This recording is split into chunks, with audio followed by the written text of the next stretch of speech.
a Juan capítulo 7, por favor. Y vamos a iniciar con esta bendición que el Señor ha puesto en mi corazón para su vida y para la mía. Amén. Ahí en el capítulo 37, amén, vamos a leer esta porción y le pido toda su atención, amada hermano, amado hermano. ¿Sale? Dice la escritura: ríos de agua viva. Ya estamos ahí, me dice un amén cuando ya esté ahí. Amén. En el último y gran día de la fiesta, Jesús se puso en pie y alzó la voz diciendo: si alguno tiene sed, venga a mí y beba. 7:37. ¿Qué fue lo que dijo el Señor? Si alguno tiene sed, venga a mí y beba. 38. El que cree en mí, como dice la escritura, de su interior correrán ríos de agua viva. Esto dijo del Espíritu que habían de recibir los que creyesen en él, pues aún no había venido el Espíritu Santo, porque Jesús no había sido aún glorificado. Amén. Entonces, qué importante es poder ver esta historia, ¿no? Y dice la escritura que fue en un tiempo que en el último día de la fiesta de los tabernáculos, ¿verdad? Y nos da alguna información en qué momento fue.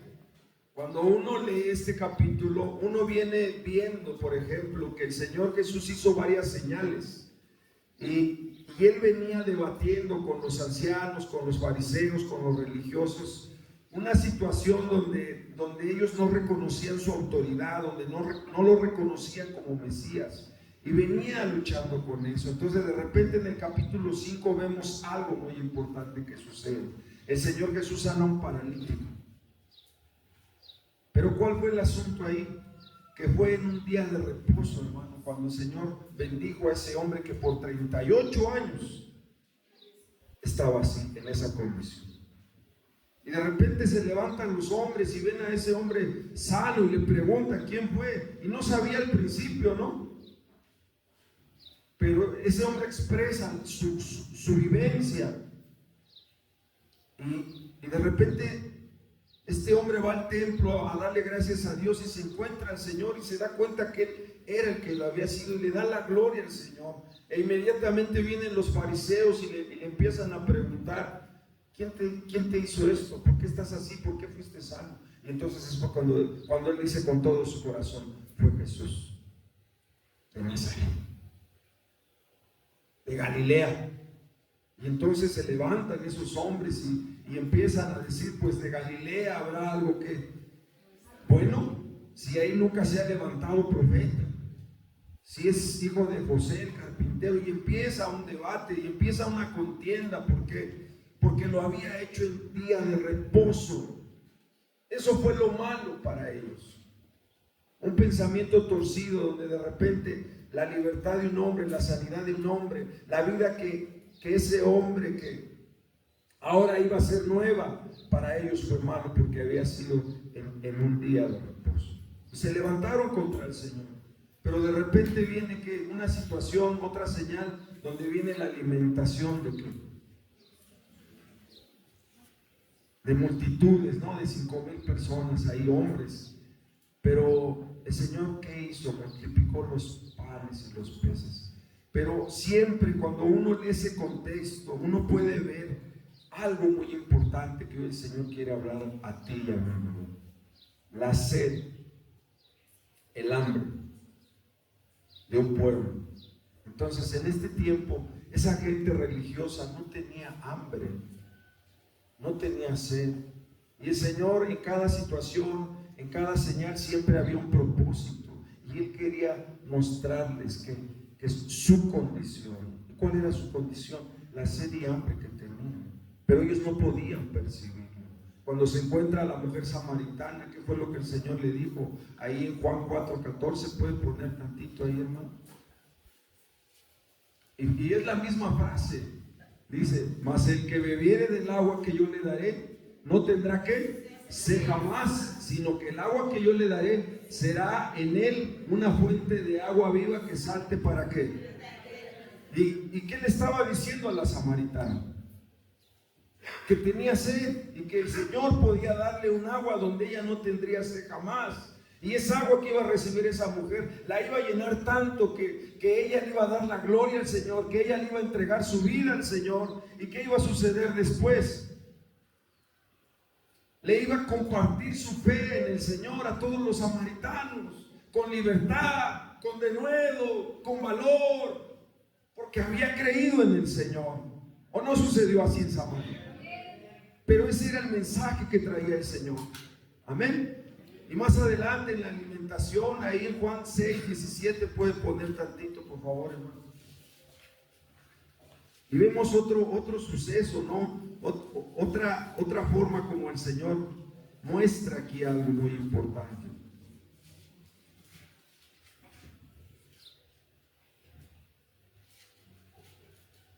Ya estamos ahí. Perdón, es Juan 35, 6:35 dice: yo soy el pan de vida, el que a mí viene nunca tendrá que hambre, y el que en mí cree no tendrá sed jamás. ¿Es lo mismo, sí o no? ¿Verdad que sí? Entonces, de alguna manera el Señor, ¿qué le estaba hablando al pueblo de Israel? A la gente necesitada, pero también gente religiosa que estaba ahí, que era conocedora de las Escrituras, que tenían en su memoria un testimonio del Dios que los había sacado de Egipto. Él les estaba ofreciendo una vida nueva. Les estaba ofreciendo una comida que podía saciar su alma para siempre. Y entonces, ahora en esta fiesta de los tabernáculos, cuando terminaba esta fiesta, el último día de la fiesta, de repente el Señor se levantó delante de todos. ¿Y dónde fue? No fue en una sinagoga, fue en el templo. Ya casi terminaba la fiesta de los tabernáculos. ¿Y qué representa la fiesta de los tabernáculos? Era una fiesta que el pueblo judío hacía en alguna manera con un propósito: la gratitud y adoración a Dios. Ese era el propósito de esa fiesta. ¿Y en qué estaba basado? De alguna manera ellos traían a la memoria algo muy importante, esta parte, que cómo el Señor los había sacado de Egipto y cómo el pueblo de Israel durante 40 años había habitado en tiendas. Y en esas tiendas, en esos tabernáculos, pequeñas tiendas, ahí el Señor los sustentó, ahí el Señor estuvo con ellos, en medio del desierto, hermano. Hacían sus tienditas cada familia y allí estaban, esperando a que la presencia del Señor se moviera, descendiera, viniera. Pero siempre bajo la voluntad de Dios, bajo la guianza de esa columna, de esa nube, mi hermano. Y entonces el Señor, a través de Moisés, levantaron esta fiesta, porque de alguna manera era un símbolo de la presencia de Dios en medio de su pueblo, y tenía que ver con la provisión en sus cosechas. Y era la fiesta de los tabernáculos. Era una forma donde ellos, cuando llegaba a este momento, eran 7 días. ¿Me puede acompañar ahí a Deuteronomio, por favor? 16. Vamos a ver un poco esta parte. Un poquito nada más, hermano. ¿Cuántos dicen amén? 16.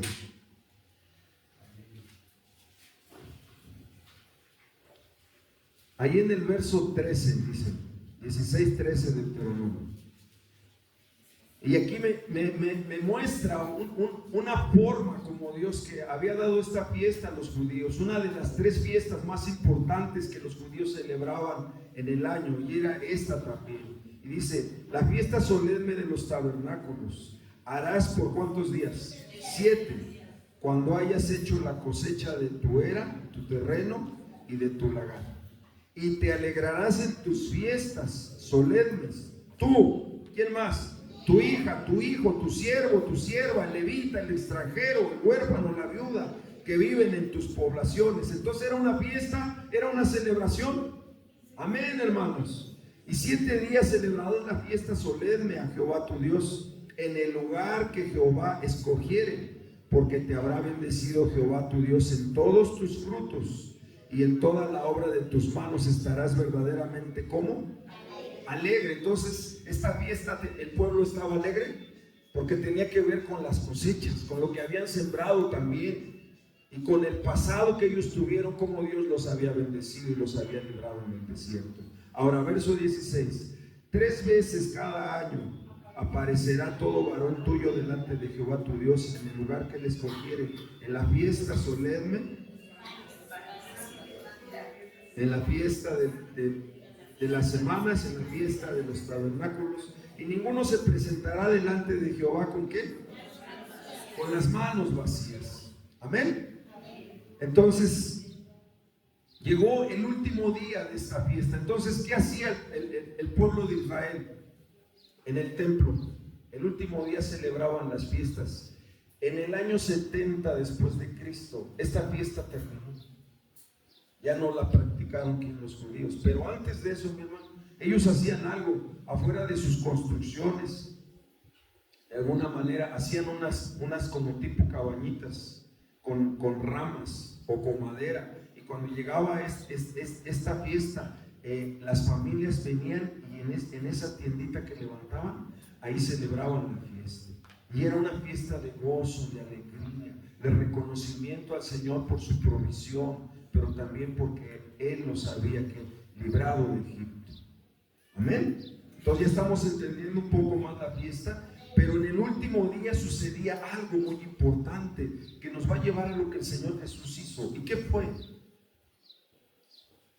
En el último día ellos agarraban y leían las escrituras delante del pueblo. El escriba, el sacerdote, leía las escrituras, y llegaba un momento al final de la fiesta que aquí de repente la hermana tiene su jarrita. Ahora sí la quitaron. Pero tenían una jarra de oro, hermano. Y al final de esta fiesta, en esa jarra de oro iban al estanque de Siloé y tomaban el agua de ese estanque. Y antes de terminar la fiesta, hacían ofrenda de libación. ¿Qué significaba? Que derramaban el agüita de ese estanque sobre el altar. Y era una ofrenda de libación. En ese momento, antes de culminar la fiesta, cuando el sacerdote estaba haciendo eso, el Señor Jesucristo se levantó. Y fue lo que habló: el que tiene sed, venga a mí y beba. El que cree en mí, de su interior correrán ríos de agua. Amén. Ahí se levantó el Señor delante de todos y pues fue, lo voy a decir así, ¿no? Fue una locura para los religiosos. ¿Por qué? Porque de alguna manera prácticamente él estaba diciendo que a través de esas aguas que Dios había prometido a su pueblo iban a venir. Y entonces fue cuando Juan dice, ¿de qué estaba hablando Jesús? De aquellos que iban a creer en el Señor y que iban a recibir el Espíritu Santo. De eso se trataba. Y por eso Él se levantó. Y entonces, ¿qué me enseña esta parte tan importante? Que de repente cuando Él habla esto, hubo división entre la gente. Entonces de repente que empezaron a decir, pues es de Galilea, si está escrito que el Mesías iba a venir a través del linaje de ¿quién? De David. Y no lo reconocían, pero había gente que sí lo reconocía. Esos hombres, ¿sabes qué hicieron? Se acercaron con los alguaciles, con autoridades para detener al Señor. Y entonces estaban ahí también presentes autoridades, alguaciles. Y de repente cuando escucharon al Señor, no lo detuvieron porque no era su tiempo, dice la Escritura, para matarlo. No era su tiempo. Pero ahora los religiosos le preguntaron a estos hombres, ¿por qué no lo detuviste si te mandamos que lo hicieras? Porque él está blasfemando, él se está haciendo pasar por Dios, él es un falso profeta. Estaban enojados, lo querían matar. Y el Señor los estaba confrontando a todos ellos, porque dicen, ustedes son linaje de Abraham, pero me quieren matar. Sus obras muestran que no son hijos de Dios, que aunque conozcan las escrituras, ustedes son religiosos, me quieren matar. Su padre es el diablo porque él es homicida desde el principio. Esas son sus obras. Ustedes han matado a los profetas, los han perseguido. Y el Señor de alguna manera estaba confrontando a esos hombres. ¿Por qué? Porque no tenían sed, porque no tenían hambre, porque había algo que ellos no podían entender. Y es lo que hoy el Señor habla en nuestra vida. ¿Por qué? Porque esta parte que yo te ilustro, porque de alguna manera, hermano, el Señor cuando vino, y siempre la Escritura nos muestra algo muy importante, siempre el Señor estuvo en la necesidad. Siempre el Señor estuvo en la necesidad. Y los que recibieron al Señor fueron aquellos hombres y mujeres que reconocieron su necesidad. En el Antiguo Testamento, cuando ves a los profetas, tú ves cómo la mayoría fueron extranjeros, los que recibieron el mensaje, los que recibieron la palabra. En los tiempos de Eliseo, una tsunamita, ¿verdad? Estaba ahí una extranjera, una viuda estaba ahí, la viuda de Sarepta, ¿verdad? Pero ¿qué es lo que el Señor nos quiere mostrar a través de esto? Puede ir a Isaías 55:1, por favor. ¿Qué dice? A todos los sedientos, vengan a las aguas. Y los que no tienen dinero, vengan, compren y coman. Vengan, compren sin dinero, sin precio, vino y ¿qué? Y leche. Es lo mismo. Sí, mi hermano, es lo mismo. Es el mismo mensaje. Dios hablando a su pueblo a través del profeta Isaías, hablándole a gente que tenía sed, tenía necesidad, no tan solo de recursos en su corazón, su alma. Y entonces viene el profeta y trae el mismo mensaje. Y este mensaje, ¿en qué repercute en ti y en mí, hermano? ¿Por qué Dios hoy habla en nuestras vidas? Porque a través de la palabra podemos ver a un Dios que siempre suplió la necesidad de su pueblo, que siempre lo atendió, que siempre tuvo cuidado de su pueblo, que siempre respondió al clamor de su pueblo, que siempre confrontó a su pueblo cuando el pueblo estaba en pecado. Pero hay momentos en nuestra vida que como pueblo dejamos de tener hambre de oír su palabra, hambre de su presencia, como le pasó a estos fariseos, a estos religiosos. Y vamos a ver por qué. Jeremías capítulo 2, vamos a ver esta parte donde el Señor ponía en mi corazón.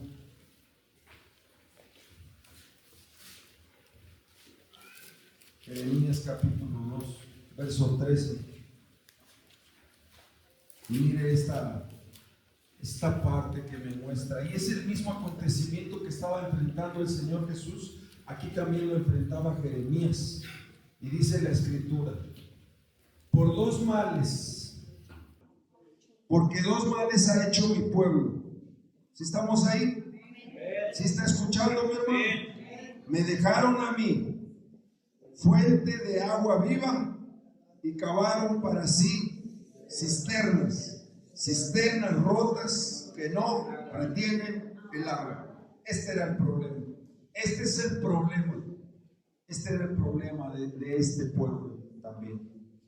Cavaron para sí cisternas rotas. Y fíjese cómo Dios habla a su pueblo y le muestra algo que era la verdad y la condición de la relación del pueblo con Dios. ¿Cuál? Me dejaron a mí, que soy fuente de agua viva. ¿Y qué decisión tomaron al dejarme? Cavaron sus propias cisternas. Y ahí viene esta parte, ¿no? ¿Qué significa cavar mi propia cisterna? Mis propias decisiones. Mis propias decisiones, dice el hermano. ¿Qué más? Cavaron sus propias cisternas. O sea, Cuando tú ves este capítulo, por ejemplo, puedes poner ahí el verso 5, hermano, 2:5. Fíjate lo que habla el Señor, dice: ¿qué maldad hallaron en mí sus padres, que se alejaron de mí y se fueron tras la vanidad, que se hicieron vanos? O sea, él haciendo como una pregunta, ¿no? Él aún conociendo por qué lo hicieron, él les hace una pregunta a través del profeta: ¿por qué me dejaron? ¿Qué maldad hallaron en mí para que me dejaran? Y dice: ustedes hicieron algo, ¿qué? Se fueron tras sus vanidades y se hicieron vanos, cavaron sus propias cisternas, tomaron sus propias vidas y llevaron sus vidas como ustedes quisieron. Entonces la palabra del Señor me enseña que de alguna manera las cisternas rotas tienen que ver con la maldad del pueblo. Cuando el pueblo que es infiel a Dios, cuando el pueblo empezó en este tiempo de Jeremías a tomar alianzas militares con otro pueblo, empezaron a tomar dioses ajenos, y eso es lo que representan las cisternas rotas. ¿Sí? Entonces, ¿qué hacían los sacerdotes en este tiempo, por ejemplo? Dice ahí en el verso 8, puede poner, hermano. Dice: los que tenían la ley no me conocieron. Los pastores se rebelaron contra mí. Los profetas profetizaron en nombre de Baal y anduvieron tras lo que que no aprovecha. Entonces se da cuenta de la condición en la que estaba el pueblo de Israel en los tiempos de Jeremías, y se rebelaban, hermano. Entonces Dios de alguna manera les habló a través de este profeta, y siempre hubo que rebelión, siempre hubo que... Ellos dijeron: no andaremos en tus caminos, no escucharemos. Se rebelaron de alguna manera, directamente, indirectamente negaron su fe. ¿Sí me entiende, hermano? ¿Y por qué lo menciono? Porque esta parte es muy importante mencionarla, porque eso representa acabar mi propia cisterna. Por ejemplo, vaya a Eclesiastés capítulo 2 y vamos a ver algunos ejemplos de esto. ¿Sí está escuchando la palabra del Señor? Amén. Amén. Fíjese lo que dice. 2:4, vamos a leerlo ahí despacio. Acompáñenme ahí con su Biblia, o ahí está en la pantalla. Eclesiastés está después de Proverbios, antes de Cantares, Salmos, por ahí. ¿Ya está? Ahora, fíjese lo que aquí narra Salomón, y es una decisión que él tomó, y dice: engrandecí mis obras. 2:4. Edifiqué para mí, ¿qué? ¿Para quién? ¿Para Dios? No, para mí. Esas son las cisternas rotas, hermano, de las que está hablando Jeremías. Edifiqué para mí casas, planté para mí viñas, me hice, me hice huertos, jardines, planté en ellos árboles de todo fruto, me hice estanques de aguas para regar de ellos el bosque donde crecían los árboles. Compré siervos y siervas y tuve nacidos en casa. También tuve posesión grande de vacas, de ovejas, más que todos los que fueron antes de mí en Jerusalén.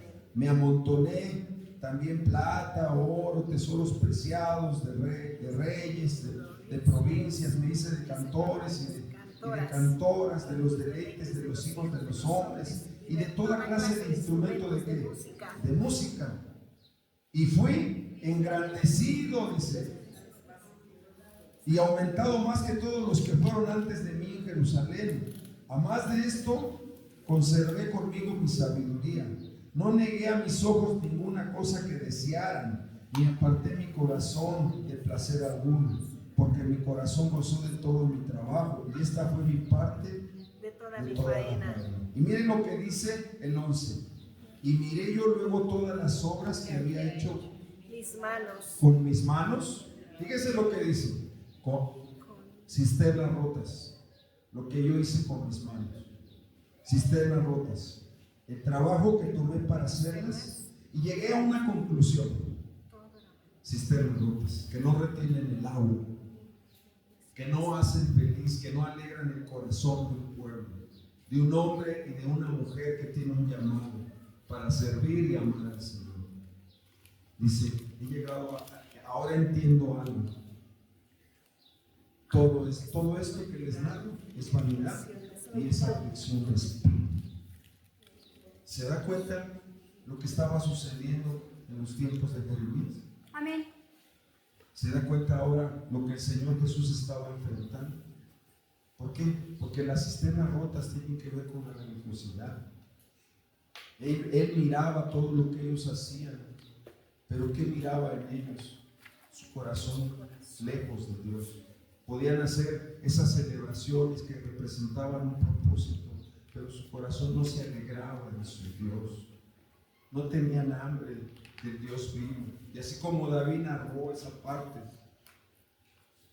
así como el siervo que brama por las corrientes de agua, así brama mi alma por ti, Señor. Día y noche yo tengo sed de ti.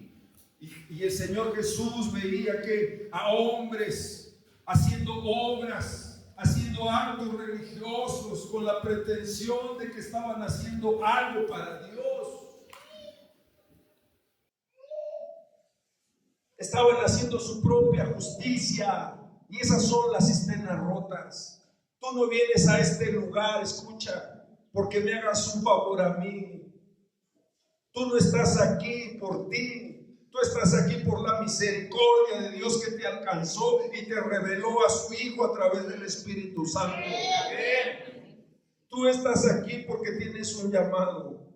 Y así como este pueblo, así como en los tiempos de Israel, a veces la condición de un pueblo llega a momentos donde nosotros cavamos cisternas rotas, donde nos hacemos legalistas, donde nuestras cisternas rotas tienen que ver con quién, con nuestras obras, con lazos mundanos en este mundo.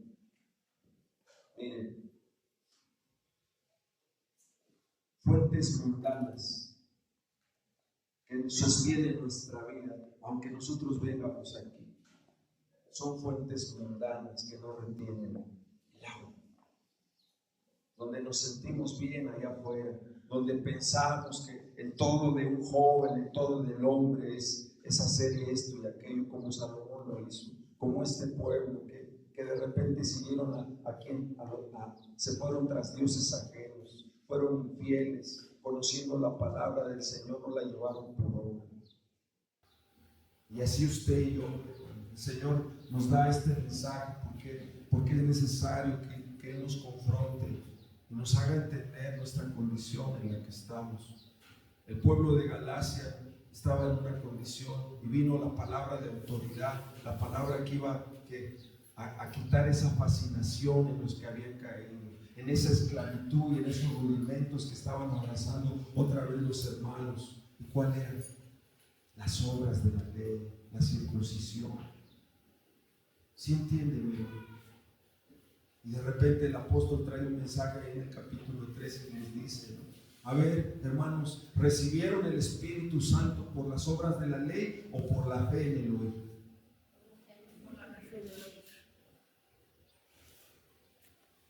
Si conocieron el Espíritu Santo, dice, tuvieron experiencias cuando creyeron en el Señor, ¿por qué ahora han terminado en la carne? Y ese es el punto a donde el Señor Jesús quería llevarlos a ellos en medio de su ritual, porque era un ritual.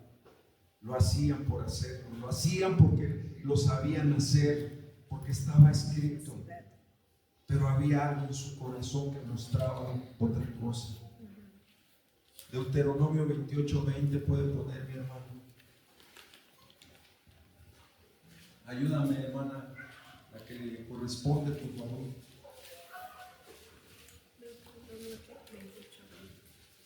¿Qué dice la escritura?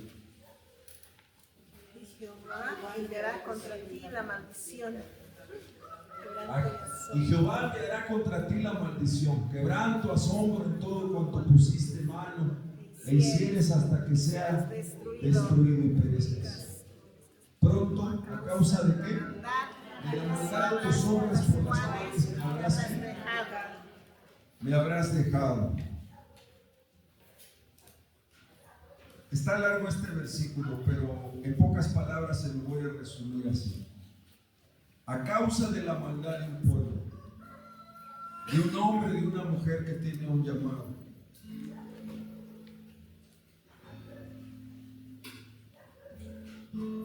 se va a mostrar cómo nosotros en nuestro corazón hemos dejado al Señor a través de nuestras obras. Es lo mismo que está diciendo aquí la palabra del Señor.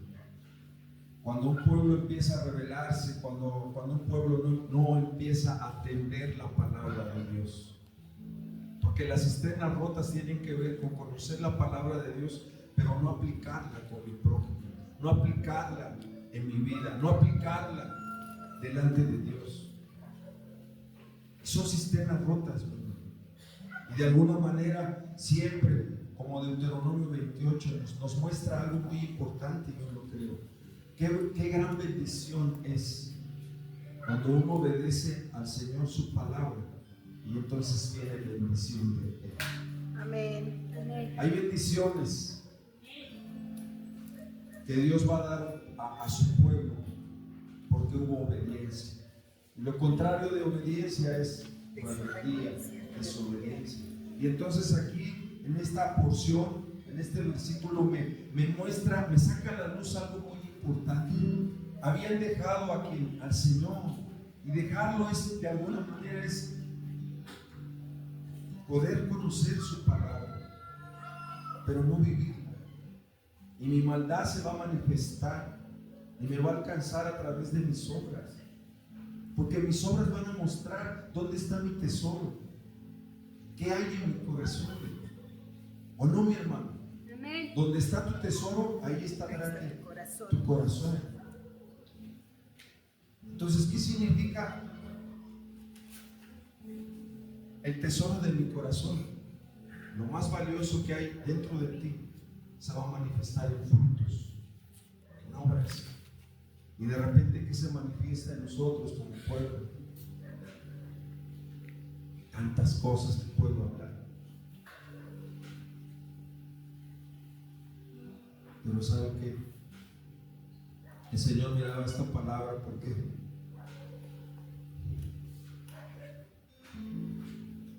de alguna manera es la necesidad que tenemos todos nosotros. Amén. La fe en el Señor Jesús te va a llevar a entender. Puede poner Efesios 1:13 por algo muy importante que sucedió contigo y conmigo, y que es hermoso meditar, ¿no? Aquí está hablando de Jesús y dice: en Él también nosotros, en Cristo, también nosotros, cuando escuchamos en nuestro oído la palabra de verdad, el evangelio de nuestra salvación, o sea, cuando creímos el mensaje, lo que Jesús hizo por nosotros, sucedió algo. Cuando recibimos la palabra y habiendo creído en Él, fuimos sellados ¿con quién? Con el Espíritu Santo. Entonces, de repente, ¿qué es lo que veía Jeremías? ¿Qué es lo que veía Ezequiel? ¿Qué es lo que sucedía en los tiempos de Jesús? ¿Qué es lo que veía Jesús? Un pueblo seco. Ezequiel vio huesos secos en extremo. ¿Y qué reflejaba eso? La conexión del pueblo. Y entonces, cuando el Espíritu de Dios se movía en los tiempos de Moisés en el desierto, cuando el Espíritu de Dios se movía, ¿qué es lo que sucedía? Había vida, había alegría. Cuando ellos festejaban sus fiestas, porque la presencia del Señor estaba ahí, había vida, mi hermano. Había alegría. Y se gozaban con el Señor porque reconocían la obra que hizo. Y ahora en los tiempos de Jesús, ¿qué es lo que sucedía? Cisternas rotas que cavaban, vivían una vida por las obras y no reconocían la fe del Señor Jesús. Juan lo dijo de esta manera: yo soy un hombre que ha venido a preparar el camino del Señor y traigo un mensaje, el reino de los cielos. Y quiero decirles esto, que entiendan: yo voy a bautizar con agua para arrepentimiento, pero hay uno que viene detrás de mí, que es primero que yo, que ya estaba en el principio, que no soy digno de desatar la correa de su calzado. Yo los voy a bautizar en agua para arrepentimiento, pero Él los va a bautizar en Espíritu Santo y fuego. Y es lo mismo que dice el apóstol Pablo. Pero el asunto aquí es porque muchas veces como pueblo pareciera que estamos muertos. Estamos vivos, pero estamos muertos. ¿A qué se debe? ¿Por qué no tenemos hambre de su presencia? ¿Por qué las obras de la carne son las obras que se manifiestan en la vida de un creyente, en la vida de una iglesia? ¿Por qué? Porque nos hace falta comunión con el Espíritu Santo. Porque ya fuiste sellado. La vida del Espíritu Santo va a traer paz, va a traer alegría, va a traer descanso, va a traer sabiduría que viene de lo alto, va a traer visión. Va a controlar tu naturaleza pecaminosa igual a la mía. La obra del Espíritu Santo va a hacer que tú ames como el amor. La obra del Espíritu Santo va a hacer que de tus labios tú puedas predicar y confesar que Jesucristo es el Señor. Y es lo que necesitamos entender. Y es lo que el Señor Jesús les quería decir. Dentro de su interior correrán ríos de agua viva. Cuando venía la presencia del Espíritu Santo sobre su pueblo, ¿saben qué sucedía, mi hermano? Había prodigios, mi hermano. De la roca el Señor sacó agua. Y esa agua que sacó ese pueblo de Israel es la misma agua que usted y yo hemos vivido, porque esa roca era Cristo. Y en Él hemos creído. ¿O en quién cree? ¿En sus obras? ¿En lo que usted pueda hacer por este lugar? No, mi hermano, hay algo más grande que eso y se llama Jesús. Cuando nosotros oímos esa palabra de verdad, el evangelio de salvación, cuando creímos en Él, Él nos bautizó con su Espíritu Santo. Pero cuando una iglesia y un pueblo está dormido, ¿qué sucede? Cisternas rotas. Cisternas rotas. Colosenses 2:8 puede poner. Pablo decía esto: el anhelo de mi corazón es que el pueblo de Israel entienda quién es el Señor. Pero hubo algo que sucedió con ellos. Cavaron sus propias cisternas, se apoyaron en su propia justicia y no creyeron en la fe en el Señor. No creyeron en la justicia de Dios que viene por la fe.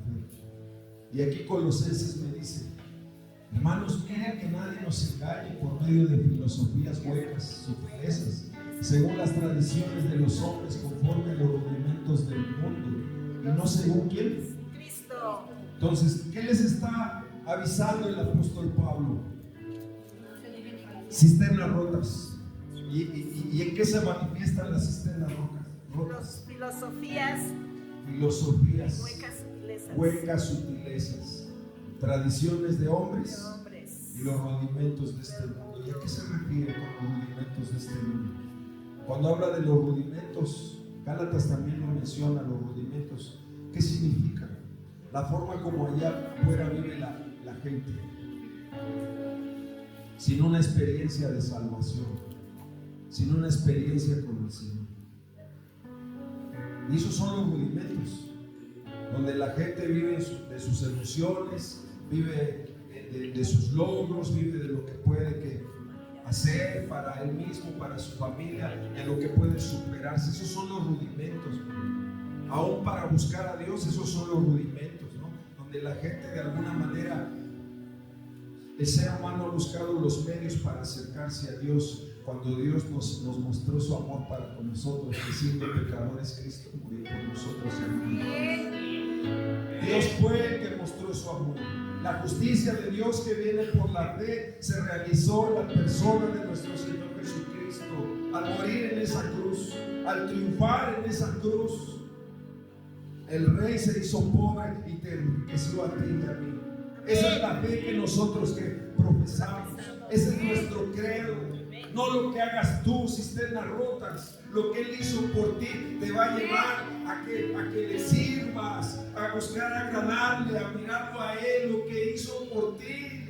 Porque dentro de ti hay un testimonio, hay un sello que te va a mostrar quién es Jesús. Y así como dijo el apóstol Pablo, todo aquel que tiene este sello no va a llamar anatema a Jesús, sino le va a decir Señor. Amén. Una naturaleza divina que hemos recibido para no andar el resto de nuestra vida en la carne. Es una naturaleza, es algo que vino del cielo. Y así como dijo el Señor Jesús, yo soy ese pan, así como sus padres vieron el maná, comieron. Ahora yo he descendido del cielo. Yo soy ese pan de vida que cuando tú lo comes, comer es creer lo que Él hizo por ti y por mí. Es su obra que Él hizo en una cruz con dolor, con padecimientos. Pero Él murió y fue resucitado en gloria, porque el pecado que cargó fue el mío, pero en Él no se halló pecado. Y cuando eso te ha revelado, cuando eso está en tu corazón, no te lo reveló carne y sangre, fue su Espíritu. Y esa es la vida que hemos recibido. Cuando estábamos muertos en nuestros delitos y pecados, una reconciliación entre el Padre y su pueblo. Y ahora tú, mi hermano, tú y yo somos esas nuevas criaturas en Cristo. Pero ¿qué pasa cuando no hay cambios? Cuando a pesar de que me bauticé en agua, sigo siendo la misma persona. Ahí ayúdenme al hermano. Se deslizó la silla nada más. ¿Estamos aquí? Amén. Amén. Todo bien, no pasa nada. La sillita se escurrió. Gracias, hermanos. Hasta en el Face va a salir. Amén. ¿Estamos bien, hermanita? Amén. Seguimos. Amén, hermanos. Entonces ahora, mi hermano, ¿qué es lo que produce la sed de un pueblo? El hambre, el pecado, mi hermano. Yo le hago una pregunta, yo lo meditaba. ¿Cómo está usted con Dios? ¿Cómo estamos con el Señor? ¿Estamos en paz? ¿Verdad que a la luz de la palabra nos damos cuenta que hemos cavado cisternas rotas? Nos hemos apoyado en nosotros, mi hermano. O sea, nuestro corazón está lejos de Él. Para mí es más importante mis logros. Los jóvenes, ¿no? ¿Qué es más importante, su llamado o que alcancen una carrera y tengan más que lo que tuvieron sus padres? Y si yo les pregunto, muchos dirán, no, mi llamado, pero sus obras reflejan que es más importante que su trabajo, su carrera, lo que ellos tienen pensado hacer, lo que ellos han calculado hacer. Cisternas rotas que no retienen el agua. Y esta palabra me lo daba para los jóvenes. Entienda, y para los padres también. Le voy a decir algo. Primeramente, buscar el reino de Dios y su justicia, y todas las cosas serán por Él. Esas no son cisternas rotas. Usted quiere ver a su hijo feliz, lo va a ver feliz cuando ese hijo tuyo, esa hija tuya, entienda que el gozo del Espíritu es mi fortaleza. Si en algo me voy a gozar, es en lo que Cristo Jesús hizo por este pecador. En eso me gozo.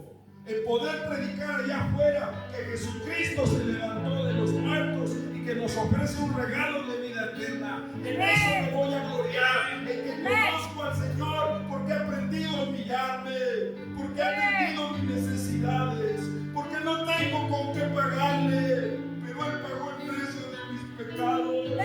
Solo quiero servirle, quiero ser un instrumento de honra, que le agrade, que lo mire, que lo escuche, que atienda su palabra y la lleve por obra.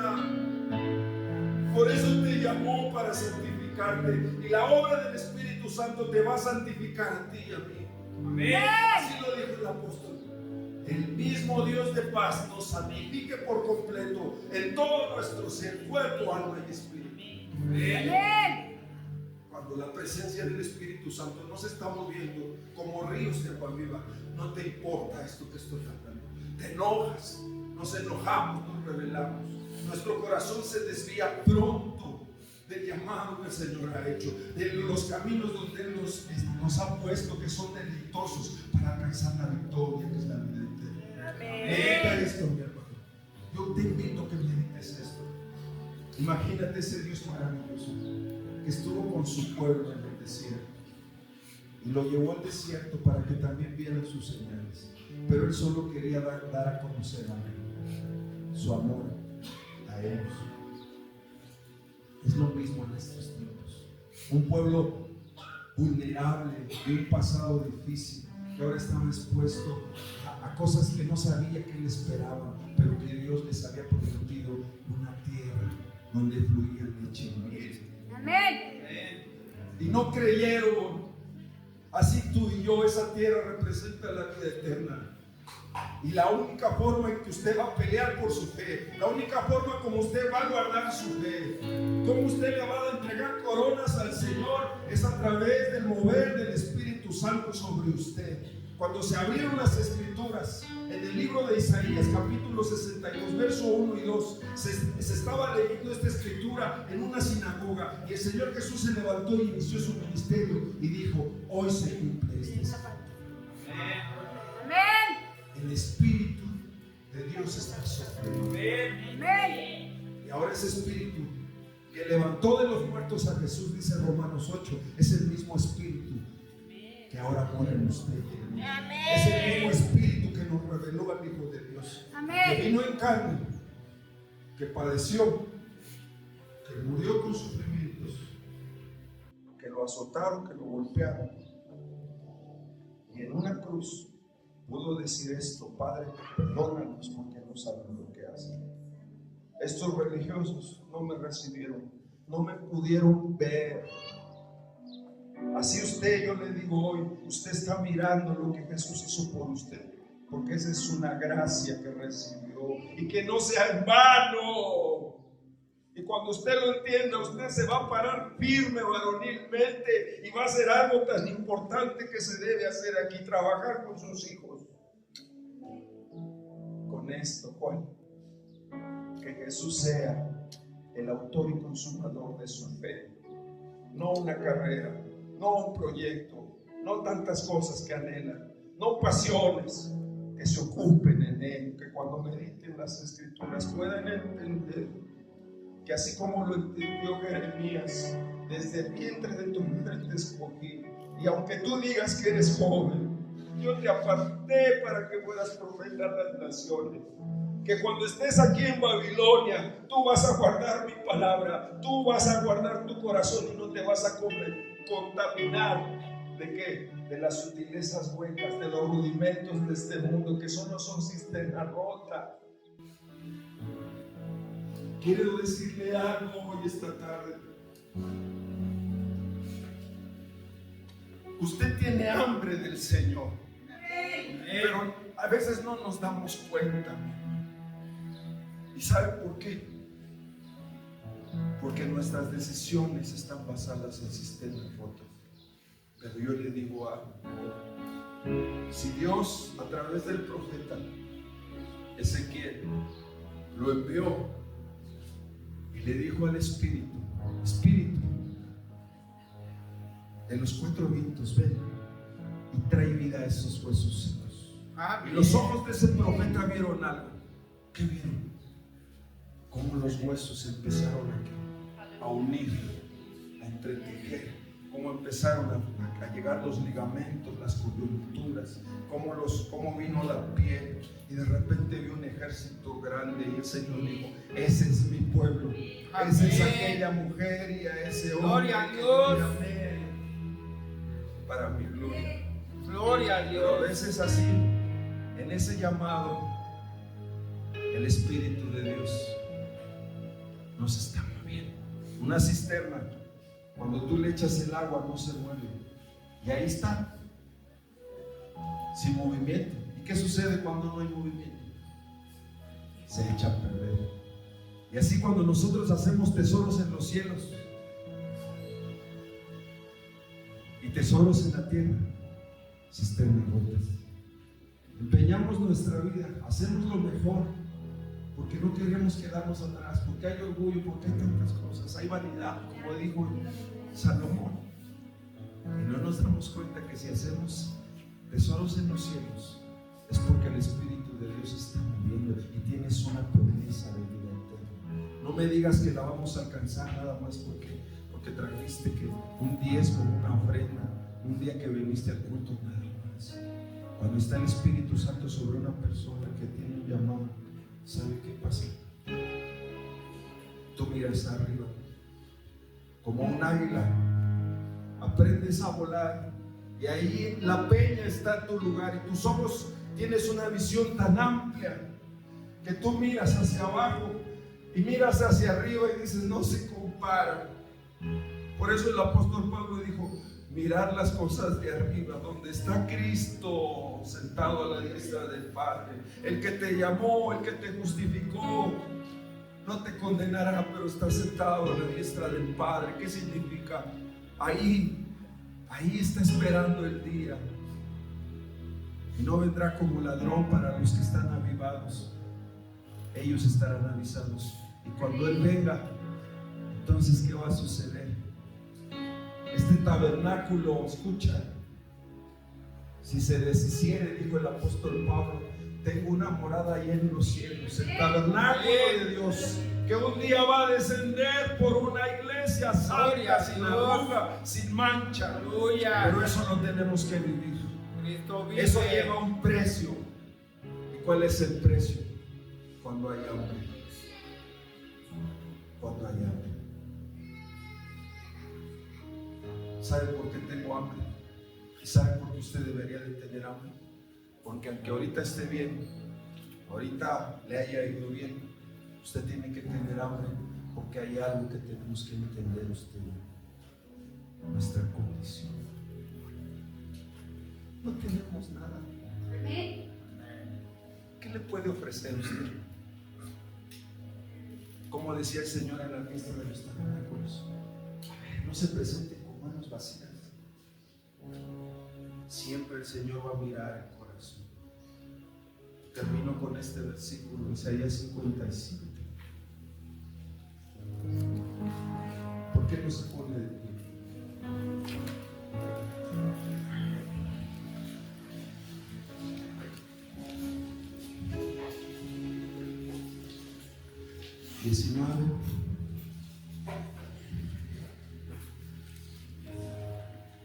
Perdón, 15. Isaías 57, 15. Lo leemos juntos. Así habla nuestro Dios, alto y sublime, el que habita la eternidad, cuyo nombre es santo. Yo habito en la altura y la santidad, y con el quebrantado y humilde de espíritu. Deténgase ahí. Habitar significa una tierra, un tabernáculo. Y así como el Señor en los tiempos de Moisés, con el pueblo de Israel, habitaba en esos tabernáculos, porque esa es la fiesta que representaba. Así dice el Señor: yo también quiero habitar con personas que tienen un llamado, pero que están dispuestos a llenar su vacío, que conocen mi presencia, que conocen mi voz y me siguen, pero tienen algo. Así como yo tengo algo, dice, yo no soy terrenal, Yo habito en las alturas, en la santidad. Yo soy santo. Me llaman el santo. Amén. Pero yo voy a habitar con el quebrantado, con el humilde, con el que tiene hambre. Y cuando hay hambre, es cuando tú entiendes a través de los años en tu vida cristiana que no tienes a dónde ir, porque solo Él tiene palabras de vida.